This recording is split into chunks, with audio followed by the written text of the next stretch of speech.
de couper court, hein, de s'en imprégner, mais de pouvoir s'en détacher. Alors après, le détachement, il peut prendre différentes formes et différentes issues plus ou moins heureuses. Mais je pense qu'à un moment donné, il faut, c'est pas une espèce de théorie applicable à tout le monde, mais il doit y avoir une rupture. Et avec qui, avec quoi? Avec le parent. Que ce soit une rupture dans la filiation, dans les valeurs, dans les choses comme ça. Le comportement des adolescents, il est assez déterminant là-dedans. Je veux dire, à un moment donné, il y a besoin, enfin c'est quelque chose même de très archaïque et de très ancré, il y a besoin d'une rupture. Je veux dire, on voit des tas de mamans, papas, voilà, vouloir, on a le droit d'avoir un projet pour son enfant, et c'est même plutôt ça, mais on voit combien l'adolescent va venir un petit peu se frotter à ce projet-là et puis le mettre un petit peu en danger. Hein, et voilà, et puis derrière ça, il peut y avoir tout un tas de discours tacites derrière. Mais en tout cas, la vie d'adulte, elle commence par une rupture avec les parents. Alors, c'est pas une rupture... absolument. En tout cas, un effritement, voilà. Tout à fait. Et, alors, bon. Et s'il n'y a pas cette rupture, disons parfois elle peut être une rupture douce, mais rupture quand même, l'autonomie, elle ne sera que partielle. Et souvent, je peux voir des gens, des patients qui viennent ici à plus de 30 ans, alors qu'ils ont déjà réussi pas mal des choses dans leur vie, professionnellement, etc. Parce que, heureusement, que cette non-rupture n'a pas produit des effets négatifs dans ces domaines de la vie, mais sur d'autres domaines, ces personnes-là se trouvent complètement à côté des choses. Et souvent, ils n'ont pas eu, ces gens-là, cette rupture dont vous parlez, cette rupture nécessaire vis-à-vis des parents, cette révolte, bon, oui, mais... et donc, vous voulez dire que quoi? Là, que c'est un don pour une vie d'adulte, je pense. Oui, mais est-ce que justement, alors, est-ce que ça ne voudrait pas dire que la vie d'adulte, dans ces cas-là, commencerait encore plus tôt que normalement? C'est-à-dire que déjà à l'âge de, ça dépend, 7, 9 ans, 10 ans, 12 ans, ça y est, c'est-à-dire que l'enfant est déjà presque en condition d'être un adulte, entre guillemets, et, parce que vis-à-vis de la relation avec tel parent ou tel autre, ou avec les deux, les choses se sont données comme s'il ou elle avait 18 ou 20 ans. Et que donc du coup, ça fait que c'est une enfant ou un enfant qui est déjà un peu adulte. Hein, c'est un peu ça, hein? Oui, en tout cas, ça peut être déjà un enclenchement de processus. Oui. D'accord. Mais donc, j'aimerais bien revenir sur, parce qu'on peut relier ça, le don, la rupture nécessaire, la rupture qui a eu lieu peut-être un peu plus tôt et de façon un peu brutale par la vie qu'on vit avec tel ou tel parent ou les deux. Donc relier tout ça avec ce qu'on disait tout à l'heure, qu'on avait un peu oublié mais qui est revenu après, qui était la question du mépris comme un affect, et comme un affect très fort. Parce que le mépris, comme vous avez dit, j'aime bien cette formule-là d'un travail intellectuel très fort, c'est-à-dire que pour que je puisse mépriser quelqu'un, il faut que je pense à cette personne. Ça crée un attachement avec cette personne-là. C'est-à-dire que d'un côté, je ne veux plus l'attachement avec cette personne-là et je la méprise, mais une partie de l'attachement, je ne veux pas, mais pour ne pas avoir cet attachement-là, je suis obligé d'être attaché à cette personne pour la mépriser. Du coup, je dois internaliser mon affect. Je ne sais pas si c'est juste ce que j'ai dit, hein. J'essaye de bricoler un peu avec ça. Donc, je vais un peu devoir internaliser mon affect. C'est-à-dire que je ne peux pas les manifester trop, parce que je n'ai pas tellement la possibilité de le manifester, parce que pour le manifester, il faut bien que je rencontre la personne et que je lui tire la langue, ou que je détourne ma tête, ou que je lui montre ma baie d'indifférence, ou plus fort que ça, ou mon mépris.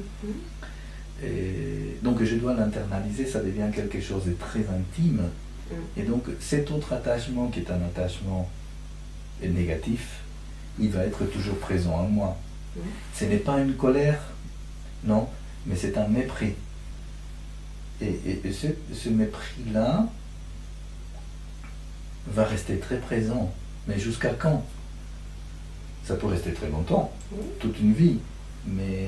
Et alors, ça, vis-à-vis du don, de l'abandon, ça, vis-à-vis de la rupture nécessaire, ça, vis-à-vis de l'enfant devenu adulte un peu trop tôt, comment ça s'articule? Je ne sais pas. Et c'est peut-être une question un peu trop difficile, un peu floue. Non. Je pensais je pensais justement au mépris de Moravia, en fait, qui a ensuite été filmé par Godard avec oui. ou en tout cas dans le livre, parce que ça fait très très longtemps que j'ai pas vu le film. En tout cas dans le livre, il y a ce monsieur qui, alors on ne sait pas pourquoi, et c'est très très très bien écrit. On ne sait pas pourquoi. Il est persuadé que sa femme le méprise. Et donc en fait, il va réussir. Alors je fais vraiment des raccourcis. Il va réussir à susciter le mépris chez sa femme, alors que l'auteur semble dire qu'à la base il n'y en a pas. Et donc après, il y a toutes ces aventures-là avec le film, l'écriture du scénario, avec l'autre homme, et qui fait que finalement, on se demande, le spectateur ou le lecteur se demande si ce mec n'a pas suscité ce mépris-là par peut-être son propre mépris qu'il pourrait projeter, et du coup, quitte à ce qu'à un moment donné, il la jette carrément dans la gueule du loup, pour ainsi dire. Alors je pensais à ça parce que je pense que le mépris il se construit des deux côtés.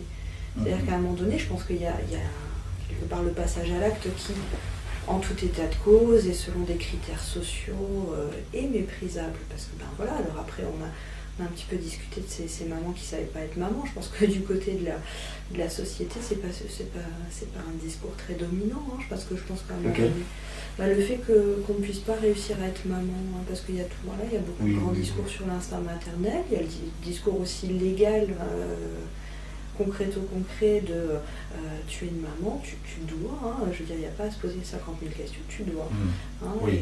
Et alors en plus, je fais la parenthèse parce que je viens pas d'un milieu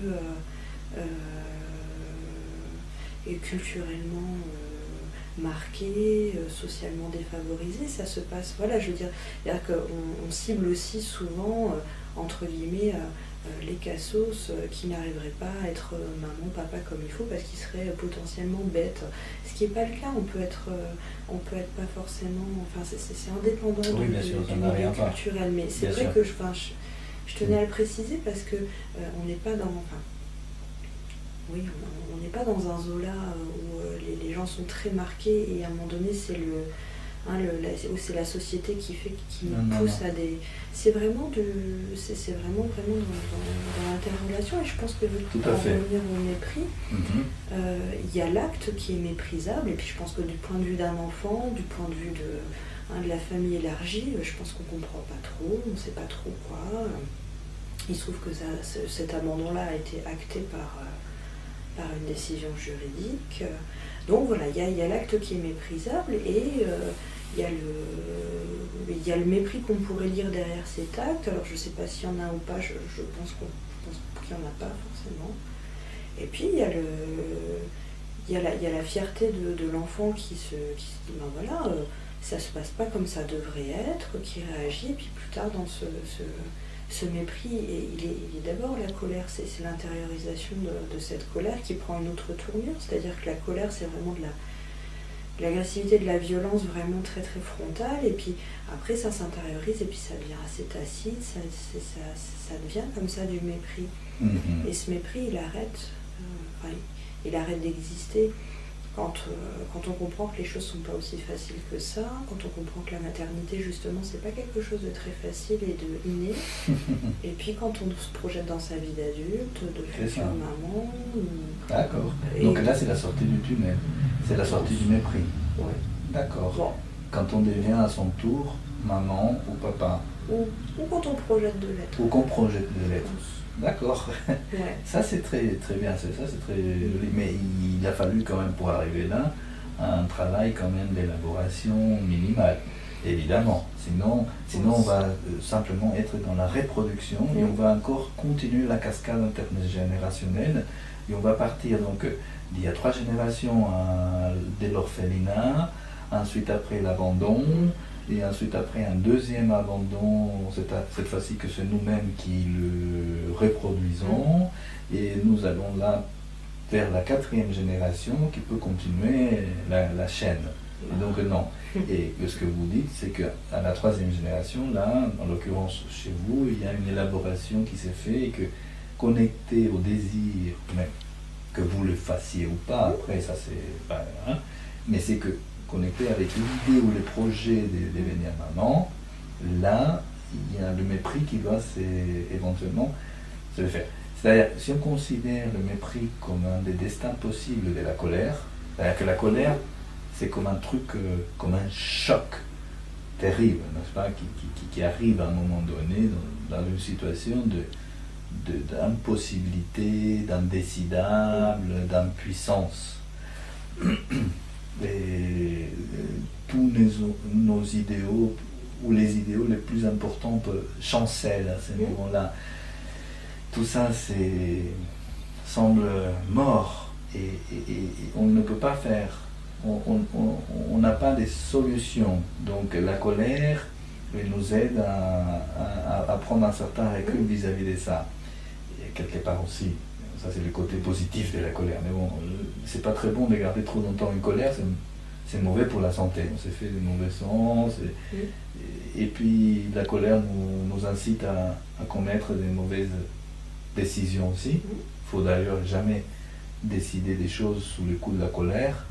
En général, on est mal barré.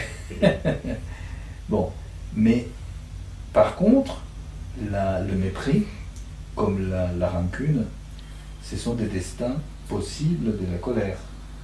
Oui, puis je pense que c'est socialement plus acceptable déjà que de la colère brute. C'est déjà une première élaboration, mais c'est quand même... je crois que c'est quand même pas aisé d'être tout le temps dans le mépris. Alors après voilà, il y a des gens qui sont dans le mépris un petit peu de plusieurs figures, de plusieurs choses. Il y a des gens qui méprisent même le genre humain, et puis bon, pourquoi pas, mais après voilà, le mépris à destination d'une personne, et je pense à fortiori une figure un peu qui aurait dû être importante et puis qui était sûrement de toute façon, je trouve que c'est pas un bon destin, et voilà, c'est ce qui nous empêche à un moment donné de... Enfin, moi j'en étais à mépriser la femme, en fait, par une espèce d'extension. À partir de la mère. Oui. Oui, parce que... Méprisant la mère, on peut mépriser la femme. Oui. Derrière ça, il y avait de se dire que la femme était tout aussi, en tout cas la mère, la femme, elle était tout aussi méprisable que les hommes, parce que bien souvent ces comportements-là d'abandon, c'est souvent, alors après statistiquement j'imagine que ça se retrouve aussi, mais souvent les hommes qui abandonnent leur famille, et donc du coup il y a toujours cette... ma mère est l'exemple parfait, qu'il n'y a pas que les hommes qui abandonnent et qui sont pas capables d'être parents.